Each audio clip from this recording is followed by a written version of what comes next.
With Anthony Davis, if he's on my team, I still need another guy to handle the ball and get it to Anthony Davis. Whereas Giannis can bring the ball up the court and play point guard, essentially. Yep. LeBron obviously can do it. Kawhi. So that's the difference between an AD and these guys. And then James Harden, defensively, he just doesn't get it done. And I just think he needs to change his style up a little bit to win at a higher level. So you're talking about LeBron and Giannis for the best player in the world title. Kawhi can get in there in the playoffs.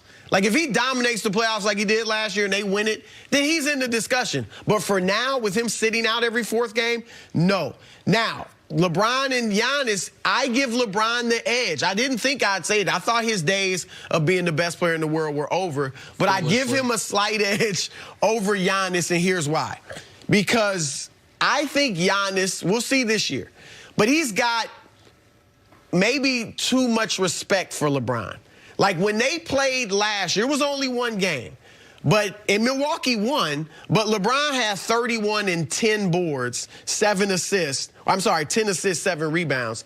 Giannis had 16 points, 15 rebounds, but only 16 points, and only took like 14 shots. It was his lowest scoring game of the entire second half of the season. And when I watched it, I saw a guy that almost was deferring to somebody he'd looked up to. Now, maybe it's just in my mind, but that's what I saw, deferring to a guy he'd looked up to maybe most of his life. So I think LeBron still has that edge. And if you look at the playoffs last year, we've never seen LeBron, since that Dallas series, really struggle in the playoffs. Giannis only averaged 22 points a game against Toronto in that conference final, and Kawhi outplayed him and took him out of his game. Giannis shot like 44%, which is unheard of for him. Yep. So with those blemishes on his record, I've got to give the edge to LeBron right now. So you're 100% correct that it's a two-person race. And I know there are some folks that think some of the Kawhi Leonard shade that they think comes from me is because he threatens LeBron. Kawhi Leonard does not. There's one person in the league right now that threatens LeBron's place atop the mountain. It's Giannis. And Giannis one of my 5 favorite players ever, and my 2nd favorite player in the league right now. And if you would have sat right here and made the argument, Giannis is the best player in basketball, I would have disagreed. But it's a strong argument because what Giannis does on both ends of the court, his team has the same record. He doesn't have an Anthony Davis alongside of him. He has a good coach. He has a good supporting cast, but it's not like Hall of Fame coach, Hall of Famers all around him. So I understand the argument for Giannis. The reason I think it still goes to LeBron is not just the playoff part, which is a part of it, which is right now Giannis he has to prove to you that he has learned from that failure in those final 4 games against Toronto, where you wall off the rim, say, find another way to beat me, which is what Toronto did. And he's added the 3 a little bit, but still. And I think he will prove that. I think Milwaukee's going to coast to the NBA Finals. I think we are on a collision course between these two guys where they will get to play it out. But the strongest argument LeBron has is not even a statistical one. It is be honest with yourself right now.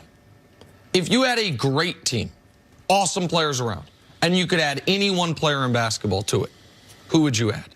It's LeBron. If I already had a great team? You already had a great team, and you can add any one player in basketball, you would add LeBron. I'm not sure. Not that LeBron wouldn't be the best option individually, but I might add a Kevin Durant. Okay, I know Kevin Durant he has a blown Achilles, so it doesn't. Okay, I might add a Kawhi. Because I think they fit in. If I had LeBron, all of a sudden it becomes based around LeBron. Okay, well, but between LeBron and Giannis, hold on. If you have a terrible team and you can add any one player in basketball, it's LeBron. If you need a guy who is going to be able to play 37+ minutes a night, 80 games, and you can add any player in basketball, Giannis and LeBron are the answer. If you say we're already in the playoffs, and we're going to have to go through 4 rounds of wars, you can add any player in basketball, the answer is LeBron. He's the answer to all the questions.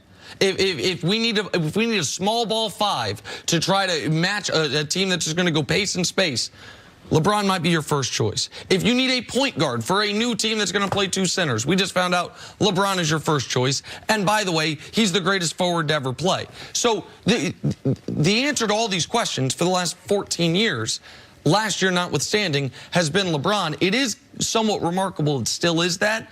And I think Giannis is going to be the answer for the next decade. I think Giannis and Luka are going to battle this thing out. And the only reason Luka wasn't included for you is I would assume he hasn't done it long enough and doesn't do it enough on the defensive end. Never seen Luka in a playoff war, those, because his numbers this year are off the charts, right? Like that's, I think, look, I've fought against it.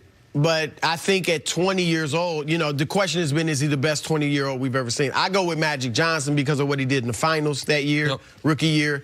But I think you have to put Luka over LeBron as a 20-year-old. As a 20-year-old? Just because of the way he's leading Dallas in a tough Western Conference to what, the 4th seed right now? Right now they're the 3rd seed actually. So and the numbers obviously are a little better. A debate for another day. But the one other thing for the Lakers, the only player on that team other than LeBron that has a track record of winning is Danny Green.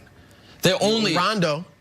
You know what? You're absolutely right. Rondo, you're correct. I was thinking of the starting lineup. But you're correct. Avery Bradley had some winning. Dwight Howard had winning early in his career, but not late. Anthony Davis doesn't. Kuzma obviously doesn't.